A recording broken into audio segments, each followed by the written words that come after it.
तस्मै श्री गुरवे नमः।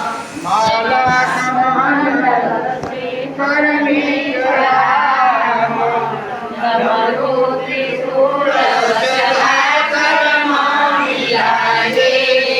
ॐ शान्ति हस्तकमले शुभशान्तचक्र एवानमो विहरीश्वरूपदर्शनं।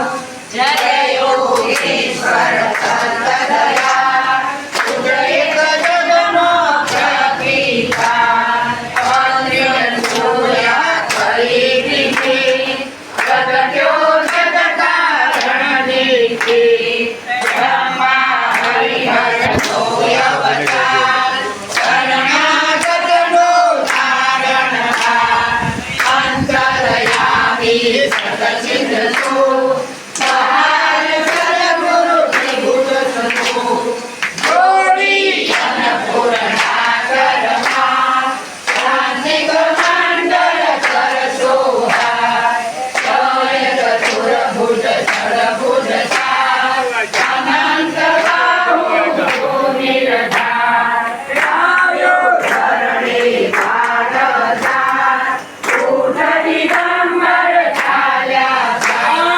सूरी हर तुल तेरो जो गुरुवे जो साक्षात सिद्धि सिद्धि सिद्धि अपार अंते मुक्ति महापद सार सीधो आदे प्रेम विराम तुझ निर्मुदले नारायण विष्णु शरण ध्यायो ते यमयो सागम वेदीते जाम भजन विचार्या दे सिद्धि मेरठ जोसदते विस्तारी महाराज तसोर इंद्र करे हणायो सूर देवी लीला कई कई सर सीधी गणे गोते सर जोड़ो आयो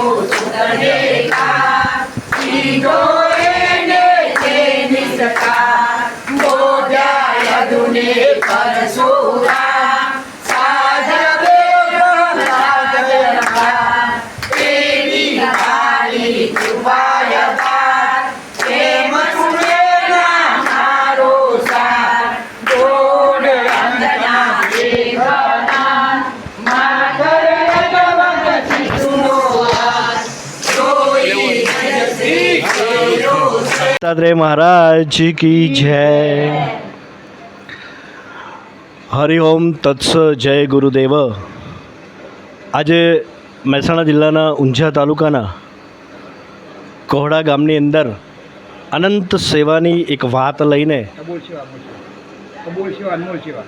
અબોલ સેવા અને અનમોલ સેવા જે કરી રહ્યા છે ગામ વતી ખરેખર સરાહનીય કામ છે। અને કહેવાય છે એવું કે શ્વાન માટે જે રોટલાઓ બને છે આખા મહિનાના, અને એ રોટલાઓ કે ઘર આગળ કે સોસાયટી કે ફળિયાની અંદર તો કૂતરાને બધા નાખતા હોય છે એટલે મળી રહેતું હોય છે, પણ એ જ કૂતરા જે ખેતરની અંદર હોય છે જેમને અનાજ પૂરું ન પડતું હોય, તો જે દાદા છે એમની જોડે આપણે વાત કરીએ છીએ। પણ જે દાદા છે ભગીરથ કાર્ય છેલ્લા 12-15 વર્ષથી કરી રહ્યા છે, અને એમની સેવામાં ગામના બહેનો પોતપોતાની સેવા આપી રહ્યા છે, અને આવી રીતે રોટલા બનાવી અને એનું પાર્સલ બનાવીને ઘેર ઘેર પહોંચતું કરે છે, અને ઘરેથી એ રોટલા પોતપોતાના ખેતરમાં લઈ જઈ અને જે શ્વાન પ્રેમી છે શ્વાનની સેવાઓ કરે છે, શ્વાનના પેટનો ખાડો પૂરે છે। તો આવું એક સરસ સામાજિક કાર્યકર્તા આ ભગીરથ ગામ કે જે કોહડા ગામની મુલાકાતે આજે અનુરાગ કોમ્યુનિકેશન વતી અમારી આ ચેનલના માધ્યમથી અમે વાત કરી રહ્યા છીએ। શું નામ છે દાદા આપનું? ભાઈ હીરાભાઈ કોળા।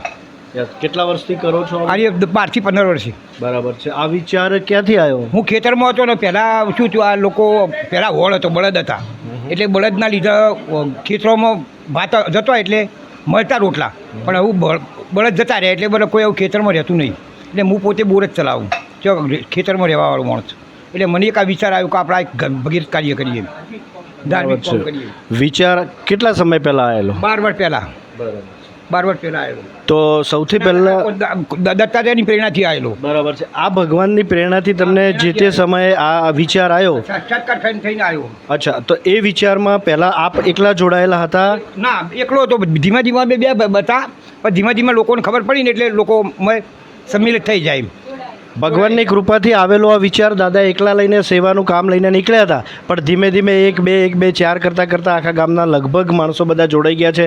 ચલે તે અકેલે મગર કારવા બનતા હી ગયા અને આ સેવાની અંદર કેવું સુકૂન થાય છે આ સેવાનું કાર્ય કરીને. જોરદાર લોકો જબરદસ્ત ફાળો આપો અને ધાર્મિક રીતે આ સેવા કરવા આપું. બરાબર છે. શું શું તમને મળી રહે છે સગવડ ગામ તરફથી? લગભગ તો અનાજ તો જો લાવવું જ નહીં પડતું, આવી જ જાય એમ. કોઈ પૈસા આપે, કોઈ અનાજ આલે, કોઈ ગમે તે રીતે સેવા ખૂબ મળી રહી. અચ્છા, તમારું ટ્રસ્ટ છે કે કઈ રીતે સેવા? ટ્રસ્ટ નહીં, ટ્રસ્ટ જેવું કોઈ છે નહીં હાલ. ખાલી અમે 5-6 જણ છીએ, ચલાવીએ એમ. બરાબર છે. ગામ લોકોને જે બહુ જવું ને બધો નહીં. બરાબર છે. ગામ લોકો આપે છે કે દાન બહારથી આવે છે? ગોમે આલે ને બહારથી આવે. જે લોકોને મન બે આલે એમ. આ કાર્ય જોવું ને તો તરત આપતા જ હોય એમ. બરાબર છે. આના વિશે બીજું કંઈ કહેવું છે તમારે? એની અંદર બીજી એક વસ્તુઓ કશું નહીં, પણ બીજી એક હું ચલાવવું હોય. કોઈ ગળ્યું બુટું મરી જાય તો એના માટે હું એક કીટ બનાવ્યો. ખોપણ, નળાસળી, ડાબળો, ચંદનનું લાકડું, ગંગાજળ, એ બધું આપું. સરસ. આ પણ વાત વિચારવા જેવી છે કે શ્વાન પ્રેમી છે અને ગામના સહકારથી આ કાર્ય કરી રહ્યા છે, પણ એના કરતાં બી ઉમદા કાર્ય એવું છે કે કોઈ પણ વ્યક્તિનું અવસાન થાય અને અવસાન થયા પછી એના પાછળ જે લૌકિક ક્રિયા થાય છે ને એના અંદર અપાતી કીટ એ દાદા પોતે આપે છે બધાના સહકારથી.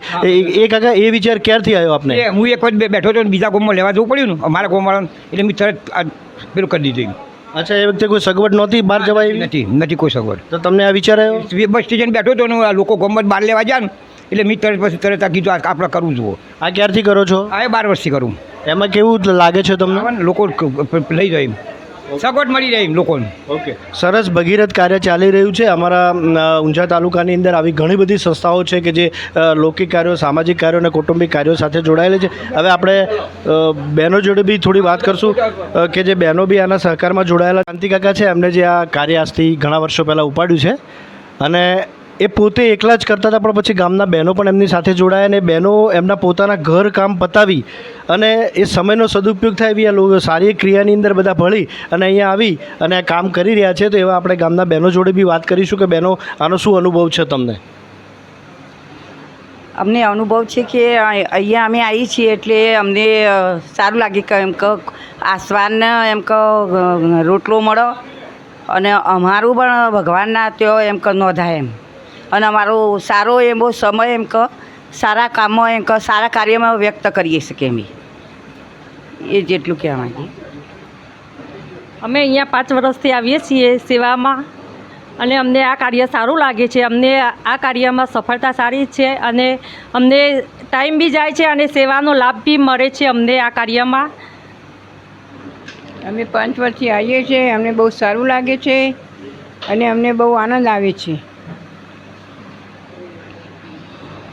અમે 5 વર્ષથી આવીએ છીએ.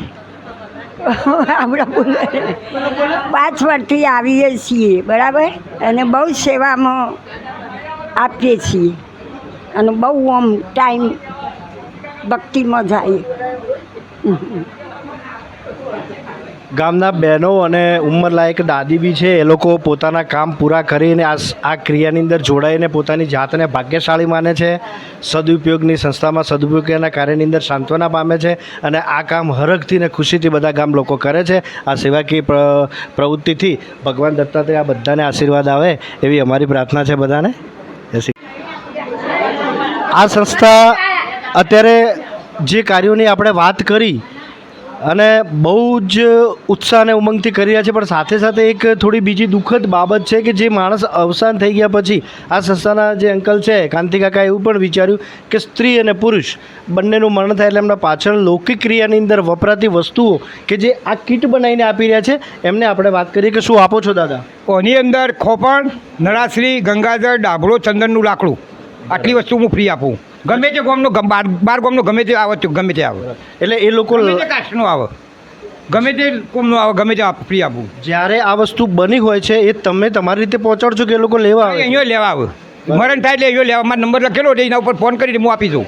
બરાબર છે. આ પણ એક સારું કાર્ય છે કે જે છેલ્લી જે અંતિમ વિધિ છે એની ક્રિયાઓ આ સંસ્થા તરફથી થઈ રહી છે. ખરેખર એના માટે ધન્યવાદ છે આપને કે આપણે બહુ ડીપનું ને બહુ ઊંચું વિચાર્યું છે. શું કહેવા માગો છો બાબત? સારું બસ એ બી છે.